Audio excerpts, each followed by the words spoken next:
However, there was something I remember that I would always do during the morning season or the morning phase, right?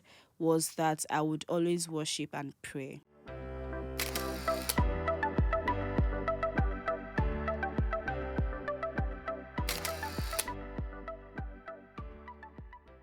Hello and welcome to my podcast, The Fifth Pod. Oh, I forgot to tell you the name of this series on the last episode. It's called Sold Out to Abba, right? As I said on the last episode, I'm just going to share stories of the things that I've been through in life, and they're relatable stories because I know that so many times I've shared something on my social media and people are sending me messages like, oh, Shion, I can relate to this, so blah, blah, blah. So Sold Out to Abba, right? That's the name of this series, but the name of the podcast is called Faithpod. There'll be other series on the podcast, right? But this particular series is called Sold Out to Abba. Now let's start today's episode. So today's episode is going to be emotional. I don't know. I won't cry. Vulnerable, maybe because I have to open up on a lot of things, and I think that I'm going to say things that I've never said before to anyone. And when people watch, maybe like my family members, they just feel like, oh, I'm hearing this for the first time. And yeah, I just hope they're not, disappointed that I've never opened up to them about it before. But let's start. So this episode is this episode is based on, or the title of this episode is a topic that I know so much and I hate that I know, a topic that I am very familiar with, and I wish, I've always just like, I've never imagined that this time of my life, at this stage of my life, I would know so much about this topic. And it also pains me because many times when people find themselves in this situation, they just think of reaching out to me. And for me, it's like opening up wounds for me. However, I still try my best to be there for them because I know what it feels like to be in that situation. So if you don't already know, I'm talking about grief, right? Grief, loss, and all that, and everything relating to grief and loss. So I think that to date, I say a short prayer before picking my mom or any of my siblings' call, because I don't know what to expect, honestly. I don't know what they're going to say to me. I don't know what, like, I just feel like there might be like another news to break. And so anytime they call me, anytime my mom calls me, or anytime my siblings call me, even my brother's text will pop up on my phone, and whenever it just says, it's just how far, you see that how far, motikaku. And I've calculated like so many things, so anytime my mom calls me and she's cheerful and I'll be so happy because I just feel like, yes, thank you, Jesus, another day. And I think I've always prayed to God that just give us one day at a time, like just keep giving us another day. So if you know me, then you know where this conversation is headed, right? I'm going to be talking about my dad on this episode. And I'm just going to be sharing like a few lessons from his passing. I think that's the best way to put it. So till today, I have just one regret. And I think that it is very important for people to hear from God and for people to pay attention to God speaking to them. And if God speaks to you about something, let me not even say speaking to you. If you feel any nudge in your heart at any time, I think that I think that it's important to people for people to pray about it and to pay attention to it. So I don't know if anybody has heard me say this before, because I don't think I've ever said it. But December 3rd, 2019 will be the day I regret the most in my life till date. I mean, that's not the day my dad passed. However, that is the day I regret the most in my life, because I knew he was going to die the next day and I did nothing about it. I knew he was going to die. It was loud and clear. It was so loud. It was so loud. I was going to. How did it happen? Let me just give like a quick summary. So I was just talking to my brother. We're just chatting about my dad that day, and we're just talking about how, he's the best dad in the world. Blah blah blah blah blah blah blah. So I was going to post this picture, like just a random appreciation post. So as I was posting, it was my WhatsApp status. I remember very vividly. So as I was posting and typing my caption on dad, Abi, all those type of, oh, my dad is the best dad in the world. I heard it loud and clear. This time tomorrow, this man will be dead. Or you know, yeah, it was so loud. And in me, I'm like, Kilele. So I ignored.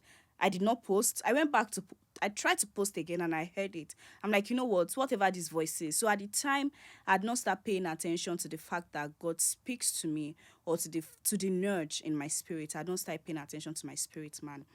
So I ignored and I posted his picture.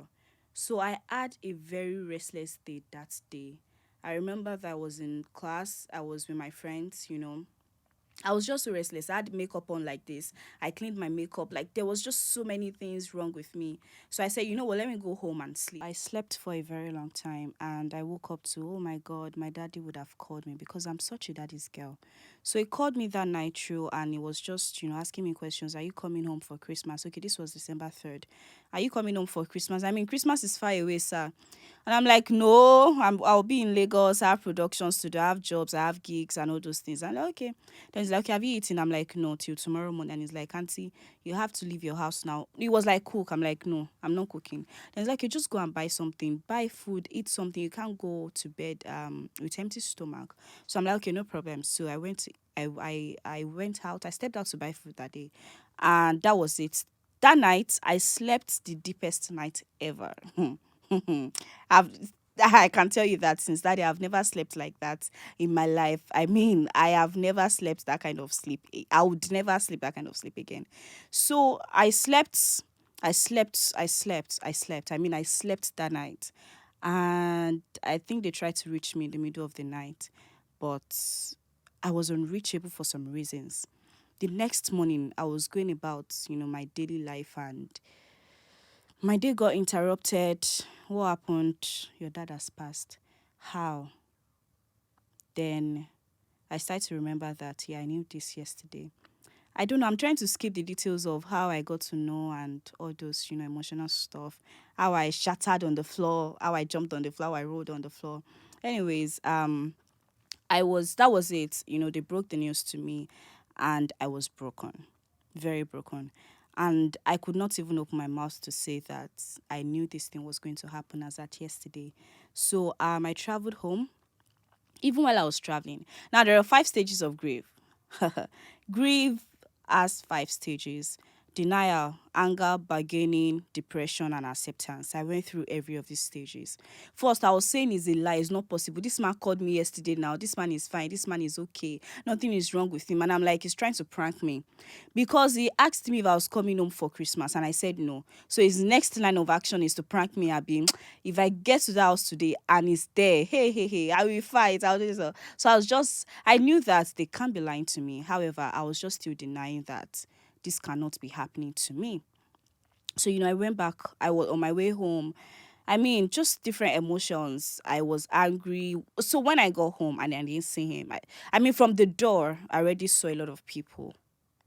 And I knew that something was happening in my house. I entered the first place I went to was his room. It was not there. I saw my mom. I greeted her, and I just went to my own room and I screamed. I screamed, shouted. I just screamed the loudest scream in the world, and everybody just rushed. And I'm like, I don't want to talk to anybody. So I locked the door and I was just there in the door, and I was so angry. And I'm like, I had just one job. I knew this man was going to die. What was I supposed to do? Pray for him, pray about it. I felt the nudge. I did not do anything about it. It was so sad and so painful. So going back to bargaining, that's the third stage of grief. I started to bargain with God. God, I will do anything in this world for you to bring this man back.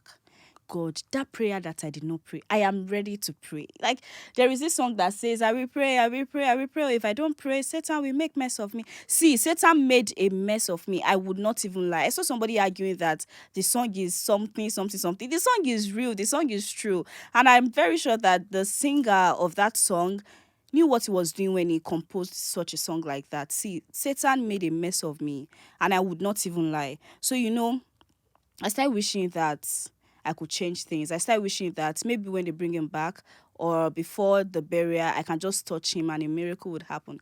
Bruv, I saw him. I enter bush. As they brought him out like this, the next thing I did was run. I didn't know where I was going. I was just running. Like, what? I was so shocked. I was so shocked. There was nothing I could do. So I entered the depression mode. Now I think I don't know if to let me just go accordingly. So I was depressed. Obviously, anybody would be depressed. I mean, that man was my light. The light of my life. I mean, it felt like I was going to run mad or either die as well. And just because, yeah, I was sad, PTSD, anxiety attacks. I mean, when I have panic attacks, oh my God, it takes prayers and scabashing to get me out of it. And it started from when he died. I was depressed. I mean, I was working at the time. I told you guys that this is not the first time I'm leaving a job.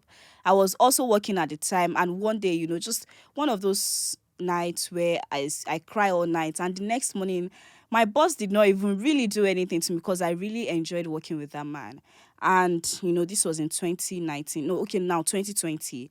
And he just said something to me. I think I was trying to, we had a shoot and I was trying to get something that I didn't get or something. And I'm like, sir, I can't find it. And he's like, you have to find a solution. I'm like, you know what? I'm done with this job. I'm not doing it again. I didn't say it like that, but I just told him that today's shoot, I don't think I want to come. I would like to have a conversation with you after. So after the shoot, I just sent him a mail that I think I'm done with this job. And that was because I was depressed and I had no will or no strength to live at all. Like, I just wanted to be done with life. I just wanted to live life like I'm passing through because it felt like the only person that I wanted to make proud and do all these things for is no more. So why am I still struggling? Why am I still trying to work? Why am I still trying to live? Why am I still trying to be happy? Like, what's making me happy? So the depression stage came and left me. However, there was something I remember that I would always do during the morning season or the morning phase, right? Was that I would always worship and pray. While before the burial, right? He died on 4th and we buried him on, or we laid him to rest. That's how I like to say. I don't like saying my dad has died. I just say he's not around. So we laid him to rest on 21st. So that's 2 weeks break between, the death and laying to rest. For times when I got a break, I would always worship and praise God. It was something crazy that I did during that period. And I remember that one day I was just in the room praying and worshiping at the top of my lungs, and my aunt, my mom's younger sister, came to tap me that guests are around, so it would not make sense for people to be in the house and the girl who just lost her father is singing and praying to God. So, there were times when I would have to be conscious of the people around and I just reduce it. However, for every time that I have felt like I just want to cry, I just want to scream, there was just one thing I was always going back to: worshiping and praising God. And I think that was one thing that got me out of that depression phase quick. I mean, it's not like that was not the end of my morning phase, or that was not the end of what I was going through. However, for every time that I worshipped and praised God, I sort of felt okay. I sort of felt good. I had to accept and know that I had just one person to fall back on, which is God. So I had to tell God that, God, as it is right like this, as I am like this, I don't have anybody. I have just you to be my father. So whatsoever you want to do, please be my father. Do not forsake me. Protect my mom. You had to start praying those kind of prayers that I never paid attention to. So God was there for me. God was my father. And I think I tell people that I've always been a Christian all my life. However, the process of the process of losing my dad and getting back to this happy, cheerful person that I am was because I rededicated my life to Christ and I gave my life back to Christ to undo it the way He wants to. And I'm like, God, I know that I went through a situation. I know that I went through something, but I've decided to not let it consume me. Yeah. So, um, I think that for anyone who is like, or who has been through what I had to go through, would probably have a million questions as well to ask God and to ask themselves. And to be very honest, I'm not going to lie to you by saying God would wake you up from your dream one day and answer your questions, or God will tell you that, oh, this is why your father had to die. There is absolutely no reason for anybody to have to die. I mean, whenever people came to me and say, oh, so sorry, he's in a better place, I tell people it did not have to die to be in a better place. Like, he's in a better place with his wife and his kids. So I think that's one of the, condolence message that pisses me off the most, when people come and say that he's in a better place. He did not deserve to die to be in a better place. So I had million questions, and I know that so many people watching would also, who has also been in this situation, would have a million questions. I mean, for me, because I was daddy's girl, as I said, I was asking myself and asking God that, wait, his last few minutes. And so he also pained me that I was the only child that was not there by his side, right? So he was not sick. He was not sick. Nothing was wrong with him. He just went like that. So I would always ask myself, like, did he ask of me? Did he think of me? What was going on? What was going on in his mind? And I would always ask, did he know that he was going to die? I mean, so many million questions. See, it got to a point where I'm like, these questions would never be answered. So I had to give up on asking such questions and just focus on God. And one of the things that always work for me, as I said, one of the things that has always worked for me is praying and worshiping God whenever I feel like it, whenever I feel down or sad. And another thing that works for me is writing about him.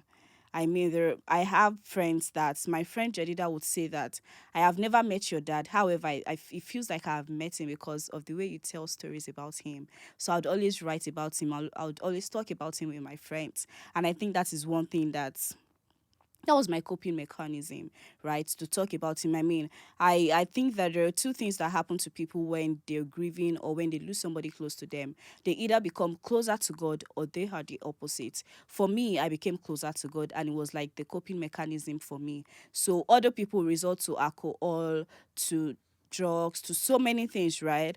That's how they can cope. But for me, my own coping mechanism was to be close to God. And for every time that I worshipped and praised God, He was with me. And Matthew 5:4 says that blessed are those who mourn, they will be comforted. So for every time that I was crying, it just feels like God was comforting me. Until date, I would be lying if I say that I still don't cry. I still do cry. I cry many times. I cry many days. However, there is this peace that comes with knowing that God has my back. And Yoruba we say babaton babaku or babaton babaloku or something like that. So it was like, yeah, one left, the earthly father left, but my heavenly father was still there for me, and it was always comforting me. So there are so many stories to share in between, because so many things happened. My cousin was kidnapped while we're home, like he just left our house. Like, so many stories to share, but I think I'll leave those, in between stories for another episode. However, I just want to say that grief is not a linear journey. Like, grief is not a straightforward road. You don't finish grieving, or you're not you can't say, oh, I'm done grieving, I want to move on. You just find ways to live with it. You just find ways to live around it. And it does get better. Sometimes it feels like it won't get better, but it really does get better. And another thing people say is time heals. Time never heals. Let me tell you, time would not heal anything. 10 years to come, I mean, for me, it's just 3 years. But I know people that have lost either of their parents like 10 years ago. And one day you're walking on the road and you just get that trigger again and you break down. So time never heals anything. However, you can always find coping mechanisms. For me, praying, worshiping, and writing about my dad was my coping mechanism. For other people, you just find a way around it. You just find a way around. There are times when I could just be on the road and I see somebody with their child, and it just reminds me of that kind of memory that I had with my dad, and I start crying on the road, like in the middle of the road. I can be in a room filled with people. Sometimes they're even talking about topics that are completely unrelated to father, to death, to anything, and my mind just wanders away, and I just feel sad all of a sudden. I'll still be laughing and doing my normal thing with them, but I just feel sad all of a sudden. So grief is not a linear process, and I hate that it is not. And I always wish that, can I just grieve and say I'm done, I've put it behind me, let it go? But I mean, it's not like that. And there is no magic cure. Aside putting all your hearts, aside putting all your emotions on God, there is no other magic cure to it. You can't make the pain go away forever. However, there are better days, there are easier days, and there are times when you find the laughter, and there are times when you can't even find the laugh. So what I always tell people is, grieve your grief, right? Feel your emotions, feel the pain. Whenever it comes, just accept it's a part of you. For me, I think that sharing his memories are things that work for me. Believing that God has better plans for me. Believing that God has seen the end from the beginning is another thing for me. Also, there was one part after I died where we felt like, as a family, we felt like, oh, this can't be possible. Like Kinshi Ojulason, you know. Then I started to pray that, God, is it possible pé kíní ò kí n ṣojú lásán lóòótọ́? And maybe there was something, or there was somebody that wanted him dead or something. But I think that as I started to grow in my Christian walk and in my Christian journey, I just realized that, see, no man would die except God approves of it, right? Nobody would die except it's their time. Like, you can't kill somebody when it's not your time. So I think that was what comforted me to know that, see, it was his time. As sad as it was, as it still is, it was his time to go, and he left us. And I think that overall, believing in God and finding my way back to him in that season of my life sort of strengthened my life. It sort of strengthened my journey. And I can say for a fact that I've never lacked for once. I have never wanted anything that I did not have for once. And I'm just so grateful for that. I'm grateful to God. So I have a few verses that encouraged me when I was in that phase. I'm still in that phase anyways. And I just want to share. So Isaiah 43 verse 2 says that, when you go through deep waters, I will be with you. When you go through rivers of difficulties, you will not drown. When you walk through the fire of oppression, you will not be burned up. The flames will not consume you. And this is just like God's reassurance that, I know you're going through life challenges. I know you're going through a difficult phase of your life, but I am with you. I would always see you through everything. As I said, I don't know if it was this episode or the previous one, that life is not a walk in the park, right? It's not the way you're just in a park and you can find your way and you're just going. No, you'd always have to share corner one way or the other sometimes. However, if you have God by your side, to walk with God is to witness 1,000 miracles. And I think I am one of the many miracles of God, and my life is like an evidence of his miracle. So another verse, Isaiah 41 says that, do not be afraid, for I am with you. Do not be discouraged, for I am with you. I will strengthen you and help you, and I will hold you up with my victorious righteous right hand. I would hold you up with my victorious right hand. So these are like one of the verses that also strengthen me when, I feel like, yeah, life is testing me over again. And yeah, so I think that's the end of this episode. I hope that you were able to pick like some few lessons about from this episode and how I was able to undo my grief. And I'm still grieving. It never stops, right? It's not a is a so I'm still grieving. I'm still there, but one day at a time. And that's why I tell God, I'm like, one day at a time, sweet Jesus. Just give me one day at a time. Let me survive every day. Let my mom, my siblings survive every day. And if we can, I think we're good, right? So, to every heart that is hurting, I just pray that God comforts you in a way that only him can. And I think that's the prayer I always pray for people, that the way God will comfort me is different from the way God will comfort you. So for everybody hurting, I just pray that God will comfort you in a way that only him can. So I think that I would like to draw the curtain of today's episode with that. And I always have reasons to talk about my dad all the time.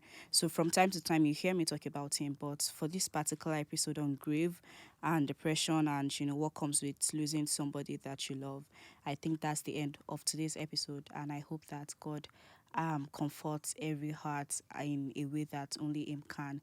Thank you so much for watching. Thank you for staying put. Please like, subscribe, and share with people that might need this video. Thank you. Till I see you next time. To those.